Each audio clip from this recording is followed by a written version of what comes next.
Sou Vivian Camila, psicóloga e psicopedagoga, sou especialista em infância e adolescência e avaliação neuropsicológica dessa mesma faixa etária. Hoje, a convite da Carlinha, do Psicopedagogia Online para Todos, vamos iniciar uma série de vídeos que fale sobre o autismo.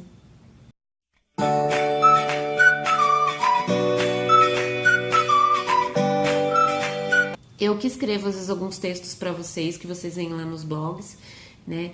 E o autismo é algo que é meio mítico, assim, né? A gente vê muito ele sendo contado em novelas, em cinemas, e a gente imagina aquele autista ou sendo uma pessoa extremamente inteligente, que conhece tudo sobre um determinado assunto, ou sendo aquela criança mais agressiva, mais voltada para o mundo dela, enfim. E o autismo, na verdade, ele é um transtorno do espectro autista, né? Ou seja, ele tem vários ali trâmites, apesar dele afetar, sim, o comportamento, afetar a questão social da criança, afetar a fala. Esses contextos são afetados em maior ou menor grau em cada autista. Por isso é um espectro, cada um é diferente do outro, né? A gente não sabe ainda as causas do autismo. O autismo foi estudado por Leo Kanner a partir de 1940 e a partir daí várias teorias foram sendo divulgadas em função da sua causa, né? Nós já tivemos algumas coisas extremamente tristes. Foi se pesquisado uma vez e dito que a culpa do autismo era da mãe, porque na realidade ela não conseguia estabelecer um contato com essa criança. Tinha um termo horroroso chamado mãe geladeira.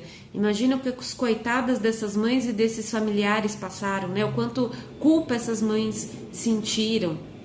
Foi-se dito também que o autista adivinha de vacinas. Gente, pelo amor de Deus, vacinem seus filhos. Hoje, graças a Deus, a ciência já derrubou esse mito. Vacina não causa autismo, ela ajuda sim o seu filho, as outras crianças e os outros adultos que estão em volta a não terem doenças sérias, né? A gente está tentando aí em São Paulo e no Brasil não ter uma epidemia de sarampo, de pólio, porque diminuiu muito, né, a vacinação dessas doenças em função desses mitos que foram sendo divulgados, né? E os adultos não vão procurar em sites, principalmente de faculdades e tudo mais, para tirar suas dúvidas, só vão repassando essa informação que está errada, estamos desprotegendo essas crianças. Mas vamos lá, o autismo a gente sabe que tem uma origem genética, a gente só não sabe o que aconteceu nessa genética, que gene exatamente foi afetado, para entender direitinho como esse processo se deu. Hoje a gente tem, acho que desde 2008, uma pesquisa na USP de São Paulo, que se chama o Projeto Fada do Dente, que se colhia dentinhos de crianças, dentinhos de leite de crianças autistas e não autistas, que a gente chama de neurotípicas, e em pesquisa eles chamaram de grupo controle. Através desses dentinhos de leite, eles têm toda uma tática, um processo que eles aprenderam com um Nobel da Medicina, um japonês, Nobel da Medicina em 2012, a fazer a partir das células do dentinho uma célula-tronco que pode se formar em qualquer célula do corpo, e fizeram, a grosso modo, minicérebros, né? Células cerebrais como astrócitos, como neurônios, para descobrir o que acontecia. Bom, durante esse tempo todo, eles conseguiram ver que algumas dessas células, os artrócitos, que a grosso modo são células que ficam com um pezinho no sangue e outro pezinho no neurônio, passando informação e alimentando esse neurônio, né?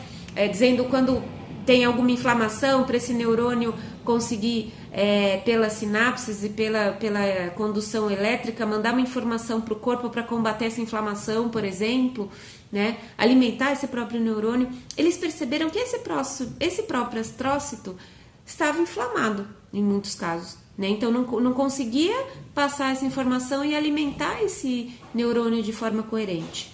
Então eles viram também que no caso das crianças que possuem o autismo, esse neurônio tinha menos sinapses. Sinapses são os raminhos, assim, são na verdade as ligações nervosas ligações elétricas feitas pelos dendritos, que fazem esses neurônios passar informação um para o outro.